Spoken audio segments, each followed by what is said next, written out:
Galinhada. Buçá de bode. Caldo de mocotó. Moqueca baiana. Feijão tropeiro. Costela com mandioca. Macarrão de forno. Arroz carreteiro. Feijoada. Estrogonofe. Lasanha. Churrasco. Abertura, fundo azul. No centro, mapa do Brasil em quadriculado vermelho e branco. Escrito em branco e laranja e caixa alta. Culinária, patrimônio cultural e material. Panela com vários legumes e verduras sobre o fogão. A comida fala. A comida não é apenas uma disposição num prato de uma série de elementos nutricionais, de vitaminas, de sais minerais, proteínas, etc. Não. Cada elemento que vai para o prato e que a gente vai consumir, ele tem um significado, ele fala de alguma coisa. Panela com caldo verde, pedaços faz parte de da linguiça sobre o cultura, fogão. né? A comida, a dança, né? Poliana a da Raça, música, chefe de cozinha. os costumes de um povo, e a culinária não deixa de fazer parte dessa identidade, da cultura, né? Da nossa raiz. A culinária representa muito essa afetividade, as lembranças dos encontros em família, o gosto da infância, o gosto daquela mesa cheia, os fins de semana. Tem muito disso, sim. Ela é uma das 7 atribuições da economia criativa, das cidades criativas.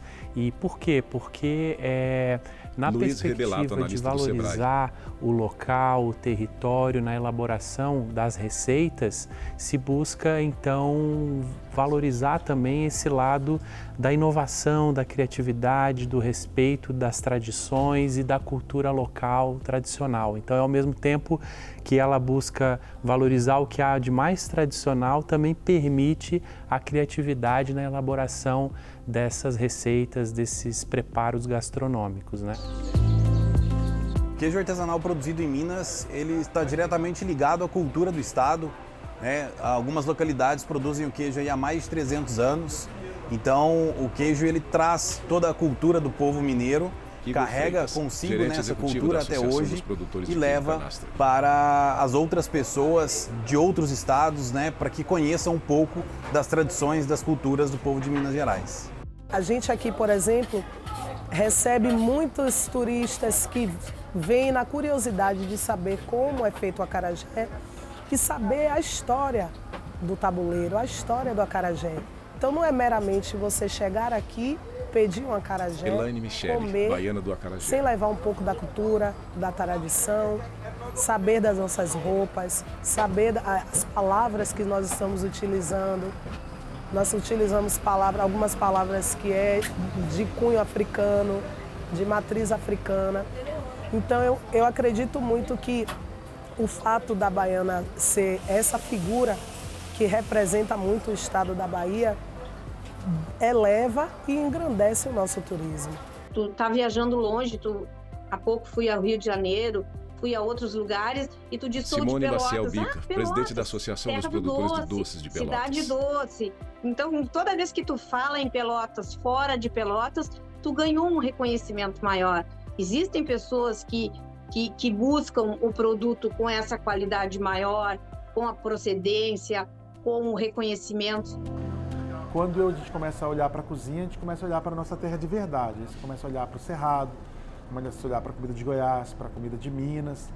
E aí é o momento que você se encontra mesmo na cozinha e dá uma liberdade enorme para você fazer Gil Guimarães, chefe de cozinha. Cozinha que realmente vem da sua alma. Sequência de imagens. Panelas com ingredientes sobre o fogão. Panela com carnes, legumes e ovo frito. Panela no fogão com vários temperos.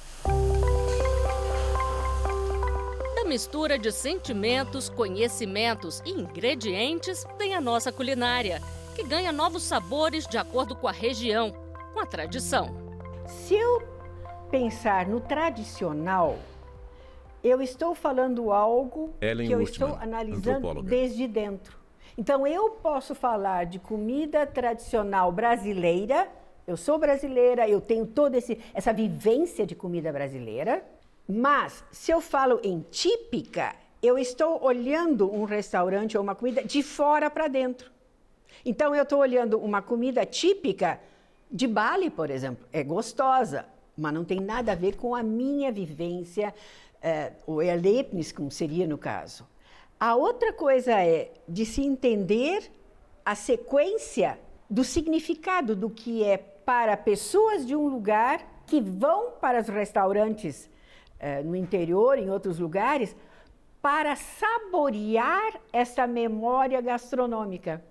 O alimento, que é a base da gastronomia e uma necessidade básica de toda a população, ele está sempre na ordem do dia, né? Pode Luiz faltar Rebeleto, outras analista do coisas, Sebrae. mas a última coisa, vamos dizer assim, que se abre mão é do alimento. E essa relação da tradição com a culinária, com as receitas, né? Lembrando das regiões, valorizando assim, o que é típico, o que é regional, isso é muito forte, não só para o brasileiro, né? Mundialmente falando, as pessoas relacionam, né, essa questão da origem com a mesa. Da onde vem a nossa culinária, eu diria, ela vem, graças a Deus, de muitos lugares. Ela é, em certos momentos, e em certas regiões, bastante cosmopolita, às vezes mais do que se imagina, e em outros lugares ela está muito bem alicerçada nas suas raízes tradicionais.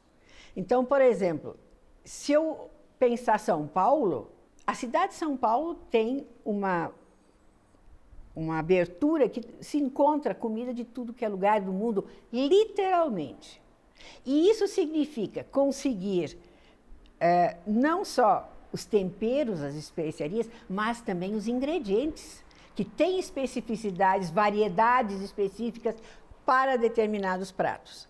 Por outro lado, se a gente pensar o que tem em termos de buscar no local, nós temos condições de encontrar certas finesses, certas sofisticações que, via de regra, as pessoas locais têm e que dão esse sabor especial para um determinado lugar. Na perspectiva da economia, Luiz ela Rebeleto, é muito analista do Sebrae. importante, porque o segmento de alimentação fora do lar, ele perfaz um total aproximado de 1,5 milhão, 1.600.000 empresas no Brasil, que geram em torno de 6 milhões de empregos.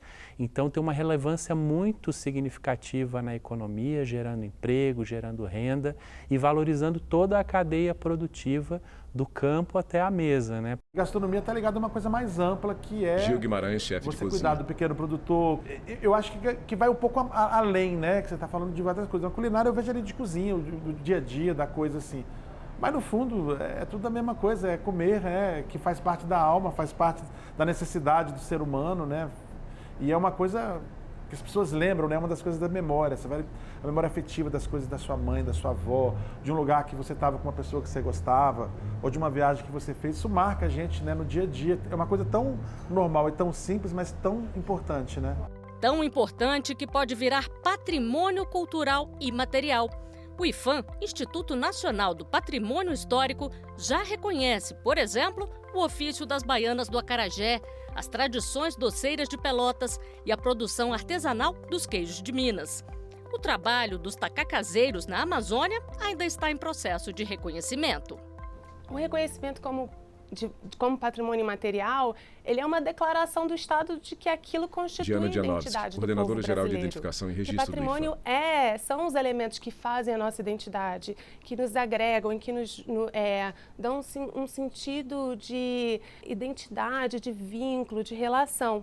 Então, quando você reconhece uma prática como o queijo Minas artesanal, ou como o ofício de baiana, é o Estado falando isso aqui nos faz brasileiros, isso aqui é importante. Então, ocorre de forma decorrente uma valorização daquela prática. Trabalhando com patrimônio material, a gente não pensa que a receita típica é o patrimônio, porque a ideia, como é patrimônio material, são as pessoas, os processos. Então, é o que a gente chama de práticas de comensalidade. Então, é dividir o prato, é a comida que se faz na festa, é o modo de fazer uma determinada comida, não como uma técnica ou uma regra, mas o sentido que se atribui, o quanto aquilo vincula as pessoas que fazem, estabelecem relações familiares, de vizinhança.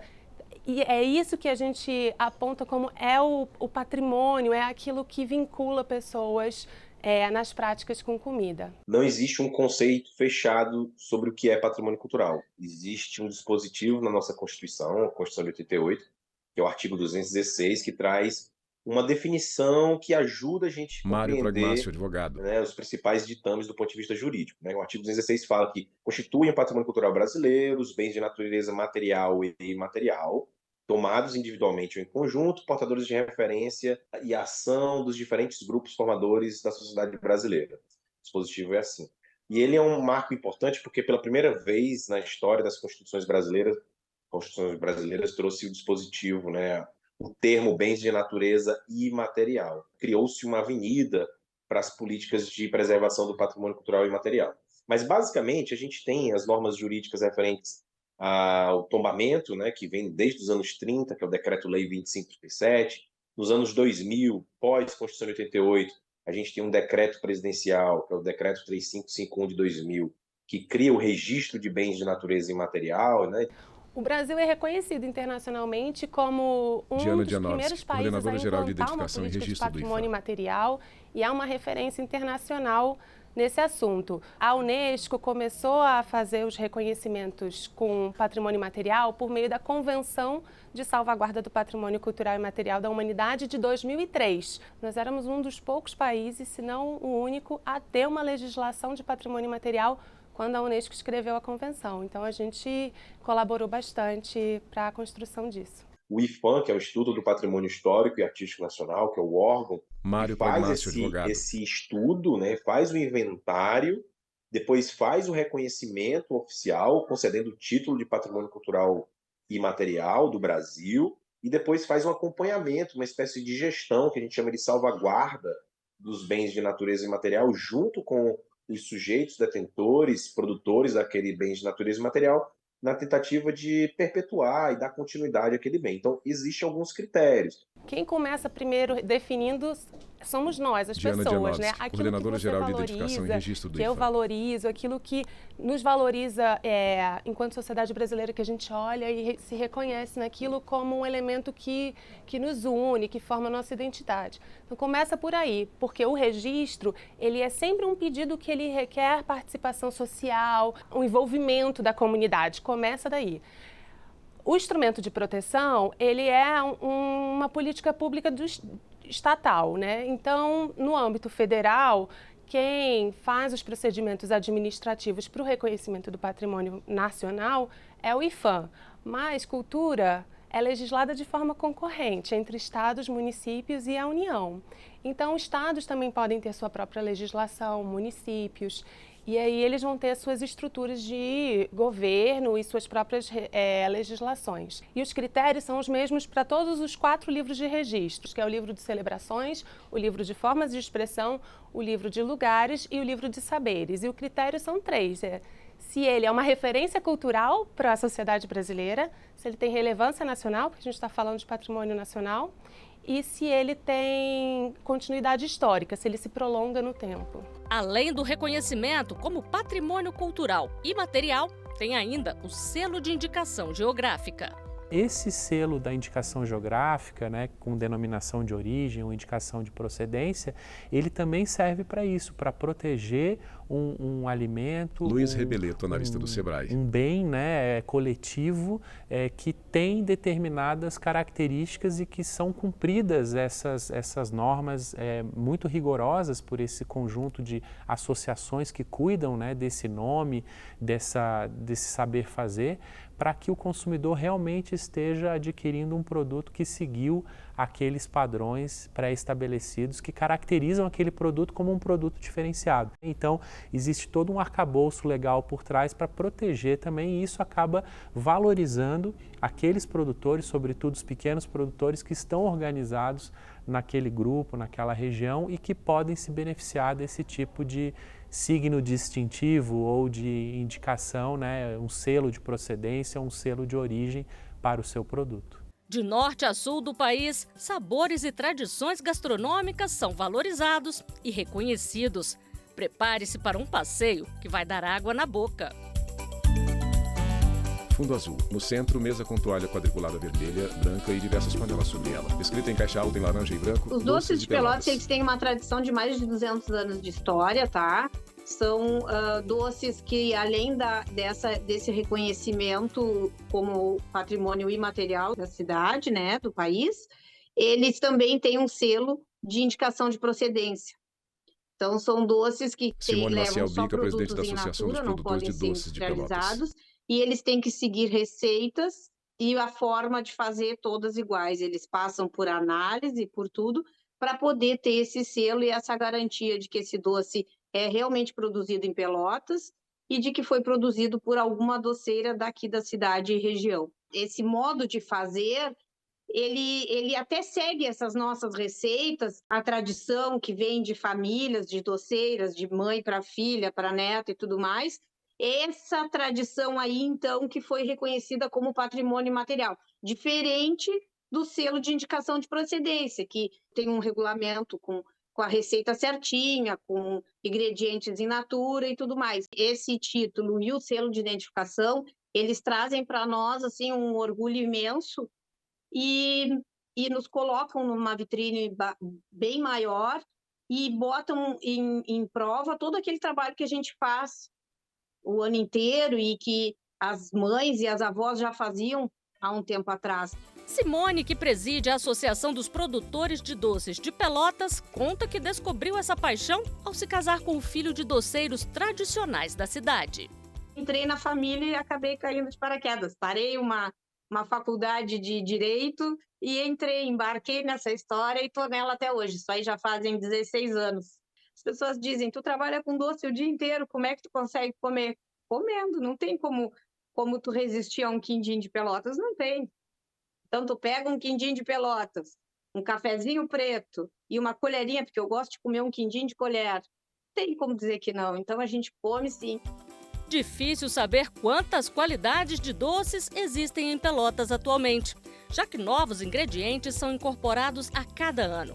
A tradição é tão forte que a cidade ganhou a Rua do Doce.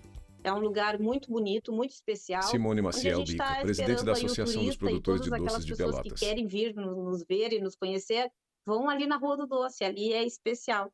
Tem todos os doces, as doceiras todas com o selo de identificação geográfica para os doces que tem e para os doces que não tem, também são especiais. Um bombonzinho de morango, um morango bem fresquinho dentro, é especial.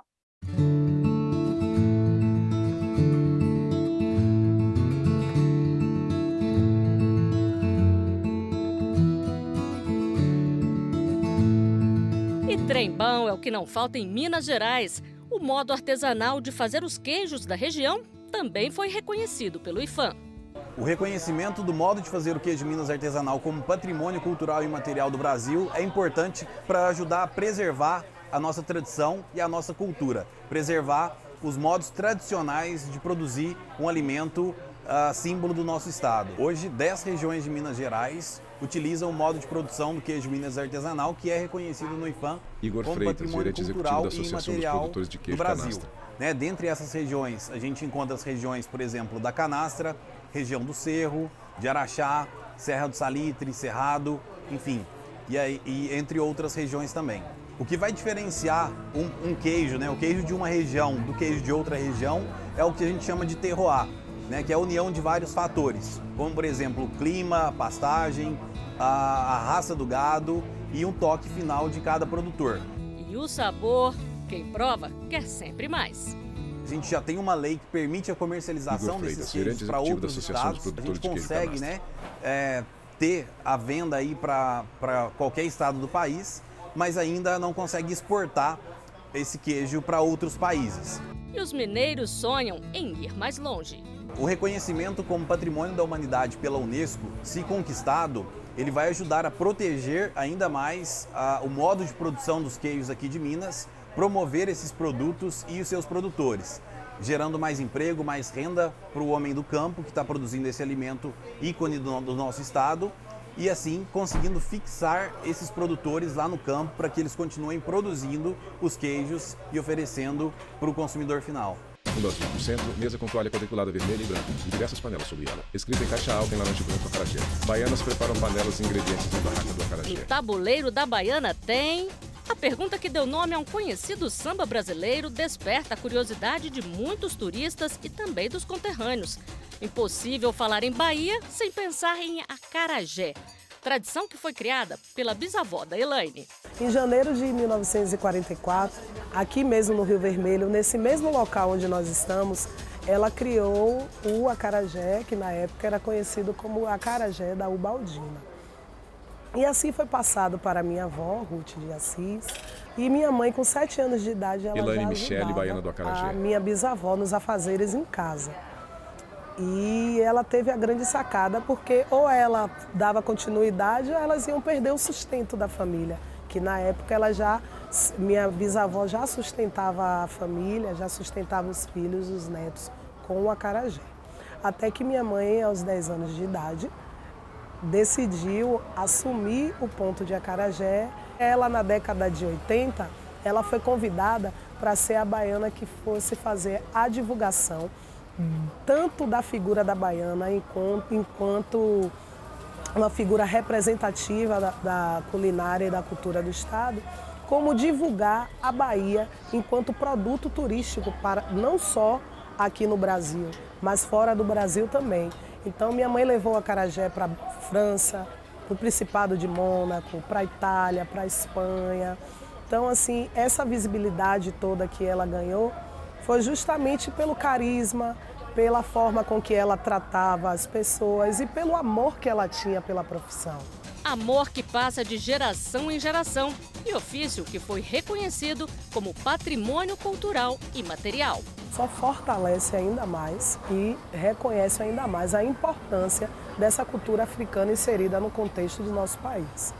Hoje é de suma importância que nós, baianas de acarajé, que a gente reconheça e que a gente faça com que o acarajé continue conhecido como uma comida de matriz africana. Então hoje é importante os nossos colares, as nossas batas, estar vestida de forma tradicional, fazendo o acarajé de forma tradicional. Sei que muitos turistas, muitas pessoas vêm aqui em Salvador e têm esse desejo de comer o acarajé, porque ele retrata justamente isso, ele retrata religiosidade, retrata a cultura, retrata a gastronomia, mas eu costumo dizer às pessoas que o acarajé é uma comida extraordinária porque aguça vários sentidos seus. Primeiro você come com a sua visão, porque você come com os olhos. As pessoas se enfeitiçam, se encantam quando vê aquele acarajé borbulhando e sendo frito no azeite de dendê. Depois você come com o olfato, porque você sente aquele cheiro do azeite, sente o cheiro do camarão. E por fim, você degusta com a melhor parte, que é o paladar, né? É sentir o sabor, aquela explosão de sabor, você comer o acarajé e com vatapá, com salada, com camarão.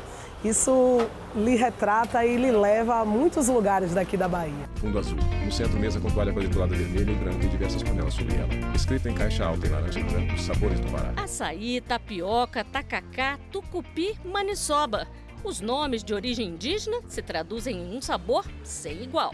Maniçoba e pato no tucupi e o tacacá, eu considero Poliana da Haas, chefe de cozinha.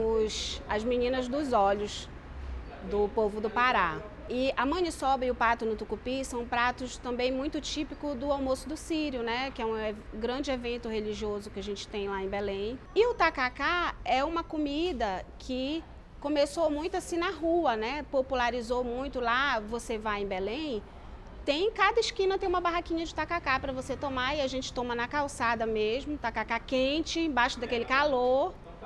Mas a tradição é essa, tomar tacacá bem quente e no calor. A maniçoba é a folha da mandioca moída, da mandioca brava.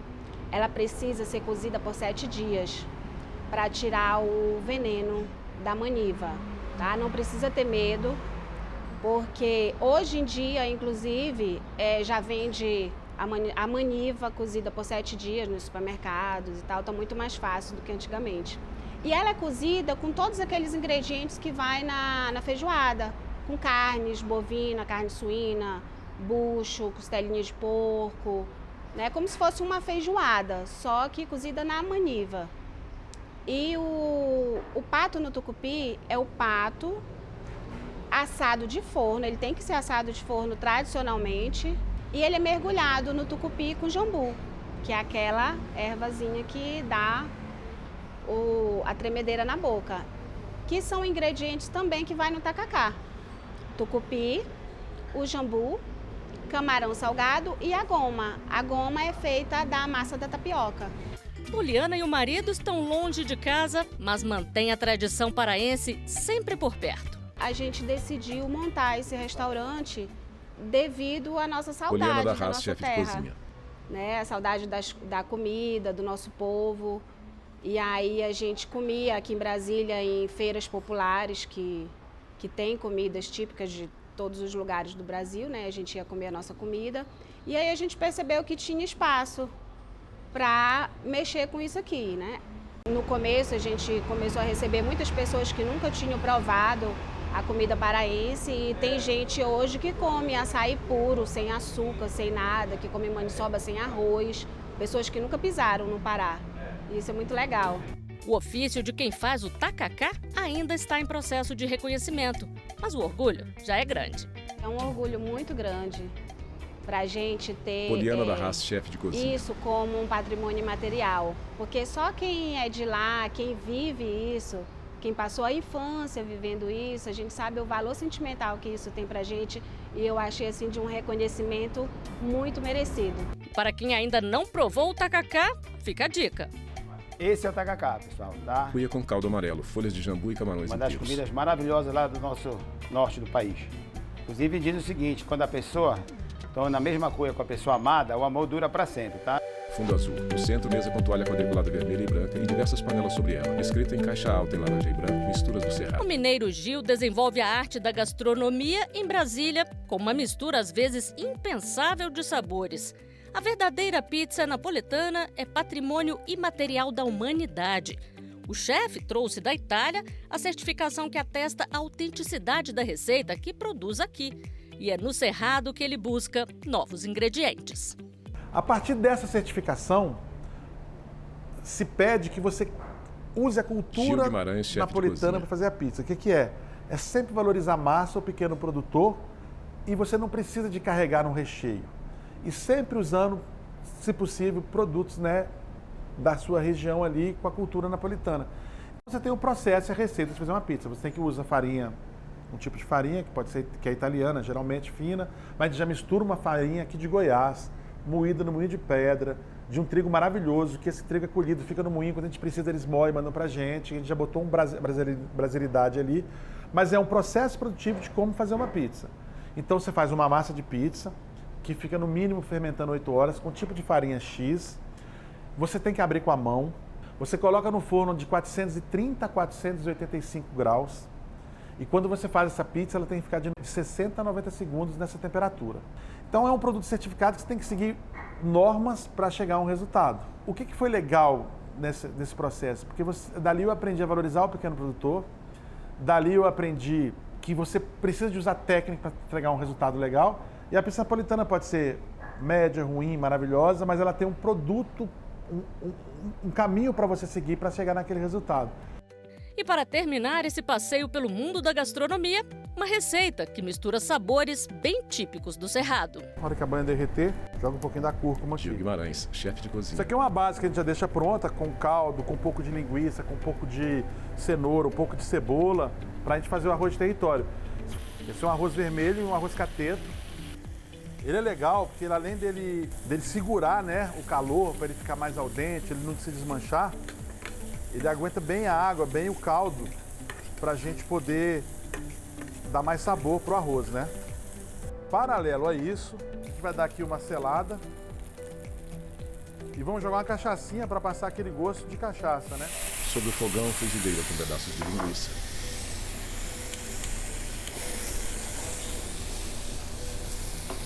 E aí nós vamos começar a montar o prato. A gente vai dar uma aquecidinha no cogumelo, a carne de lata. Agora a gente vai vir com uma coisa que é maravilhosa, que é um ovinho caipira, bem aqui no meio. E a gente começa a colocar sabores agora, com um pouquinho de baru, para dar uma crocância. pimenta de macaco, com vinagrete que a gente faz com o nosso tomate baco, com cebola, um pouquinho de coentro, fresquinho, para a gente fazer o nosso prato ficar lindo. Tá aqui o arroz de território, simples, gostoso, cara de Brasil, cara de Brasília. Prato preto de barro com arroz, carnes, temperos e ovo frito no centro. Tem gente que come para beber, assim. Gil Guimarães, chefe de cozinha. Então, assim, é uma paixão, é uma missão e é a coisa que eu mais gosto. Chefe Gil segurou o prato apresentando sua criação. Créditos finais. Direção Diogo Ramos e João Paulo Procópio. Chefia de produção Tamires Amaral. Chefia de reportagem Priscila Rositeiro. Produção Bárbara de Alencar, roteiro e edição Flávia Metzger. Assistente de produção Ana Rita Almeida. Imagens Breno Brandão, David Melo, Francisco Cosmo, Jefferson Martins, Lúcio Ribeiro. Assistência técnica Carlos Ferreira, Cláudio Júnior, Paulo Paz. Montagem e finalização Neuber Tavares. Direção de arte Sérgio Coelho Júnior. Videografismo Leonardo Veloso. Núcleo de programação Rosa Oase. Núcleo técnico Fábio Guedes. Núcleo de produção de programas Flávia Soledade. Supervisão. Coordenadoria de gestão da TV e Rádio Justiça. Secretaria de Comunicação Social do STF. Realização Rádio e TV Justiça 2023.